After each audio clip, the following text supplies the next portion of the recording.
So guys, what we've got here is the Panasonic EVA1, and on the front I've got the Sigma Art Series 18 to 35mm f1.8 lens mounted, and that's where most of the problems began with trying to balance this setup on the Ronin-M.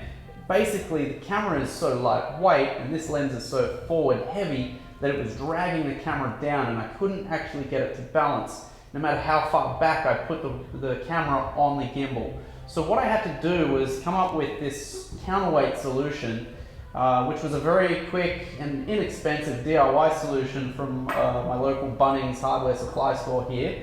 And basically what it involves is moving the Ronin-M mounting plate as far back as you can to the camera mount on the bottom, which I'll show later. And then through the back of the plate, there's actually a few extra mounting holes that I was able to put an M10 threaded bolt through, roughly 3 inches long, and then get a whole bunch of these really large, heavy washers that were designed to fit on an M10 threaded bolt. And I think from my count, I have about 18 of these stacked on here, which provided just the right amount of counterweight to get this to pretty much balance perfectly. Enough so that it was able to operate without much strain at all with the motors turned on. On top here, we've also got the Blackmagic Video Assist 4K, which is a 7-inch monitor, and that's mounted inside of a small rig cage for the monitor, which adds a little bit of extra weight, but the protection and added mounting points are a bonus, especially for this setup.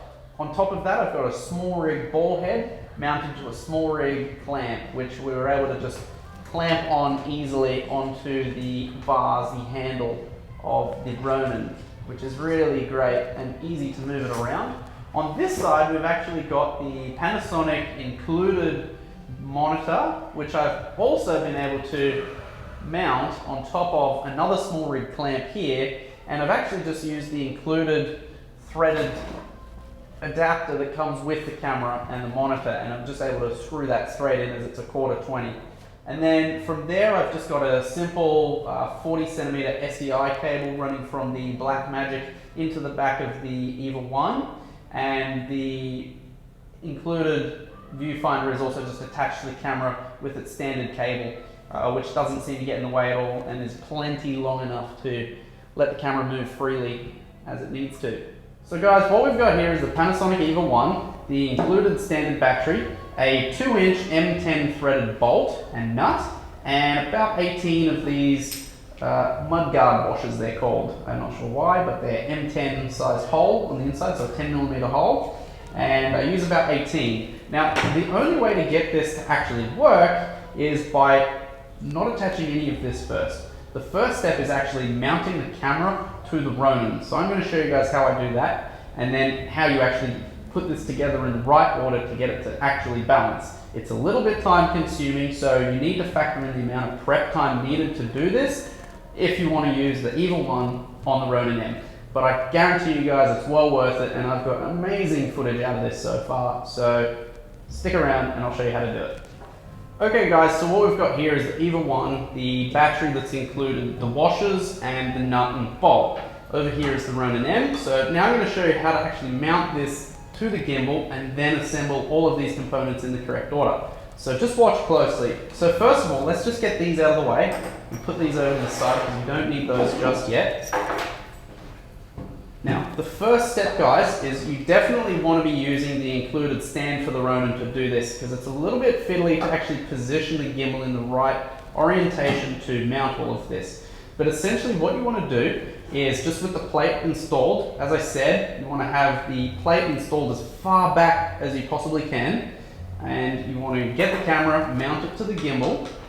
Now you can't do any of the balancing just yet. You have to do all of this once it's assembled. So I'm not going to rebalance and show you how to do that. We're just going to assemble it and show you how I've got it set up. But basically just pop it in, and anywhere is good. At this point you want to just lock it in, and you want to have the gimbal positioned in such a way that the camera is sort of upside down like this. It's a little bit odd, but you have to have it so that the camera isn't forward like this, or you won't be able to clear the back of the gimbal here.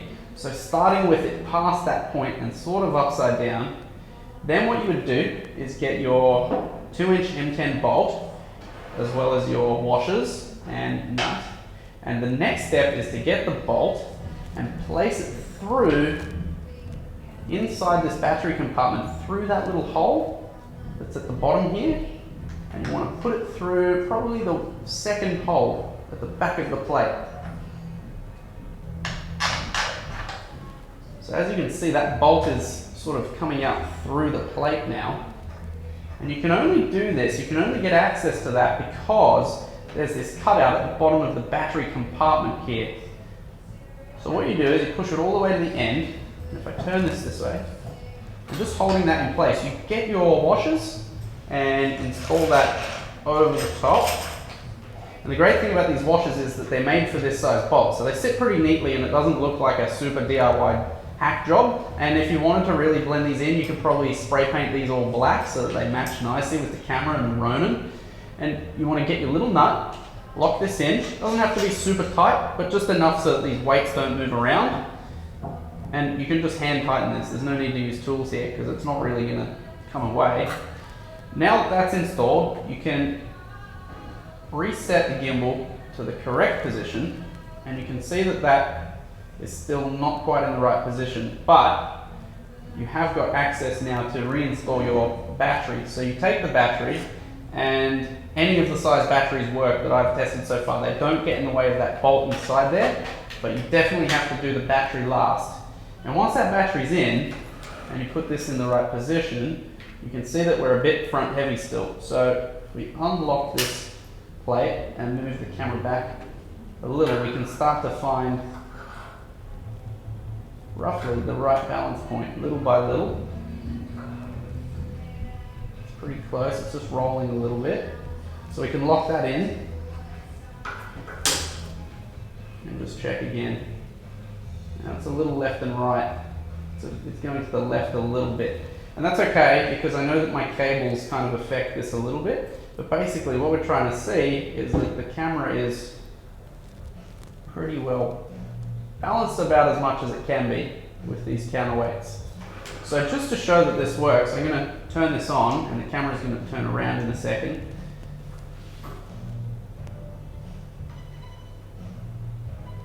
So as you can see, that's now on and balanced, and if I put a little pressure on there, you notice that it bounces a little bit, but it's not a lot, which is good. Left and right, it's the same. And if we take this off the stand, I can show you that that's now working, tilting up, tilting down, left and right, up and down, and you can tilt it all the way down, left and right. So guys, that's just a really quick way to just show you how that's all attached and how you mount it to the gimbal. Now I'm just going to show you that you can attach all of these cables without impeding the function of the gimbal. I just normally kind of move these around and tie them around the handle just so they're out of the way. And you can attach the SDI to the back here, and the included viewfinder cable just connects to the front here. Okay. And then if we just turn the gimbal on again, you'll see that none of these get in the way. There we go. So as you can see, if we turn this around, it will start to follow. And you can see there's plenty of movement, enough length in those cables there to go left and right. And yeah, that's pretty much it. So if there's any questions, just leave them below. Happy to answer or make another little video. But hopefully this has shown you what you need to do this quickly, cheaply. There are other third-party options available that you can buy from companies like CineMilled. This is just using everything that I had here and a little bit of DIY skill. But I'm sure you guys can figure out something really similar. And yeah, I'd love to see how you guys go with your footage and see how you go with the Ronin-M. But yeah, until next time, thanks guys, bye.